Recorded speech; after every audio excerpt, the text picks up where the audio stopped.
I think if you're early in your coach development and there are some of these flags that should make you curious, if you're in doubt, maybe pick a client that is easier to work with and less complex while you're still learning to coach.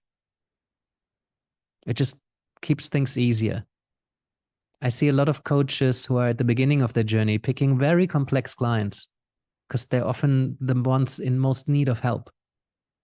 What one of my early coach trainers said often is that this client was so complex that all the money that they paid me, I brought straight to my supervisor.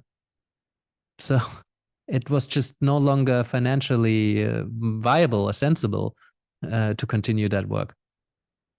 Because the more complex the client gets, the more you work in the gray area between coaching and therapy, the more you need to reflect and invest in reflecting on your work so that you do the best possible work and minimize the risk of harm. Great.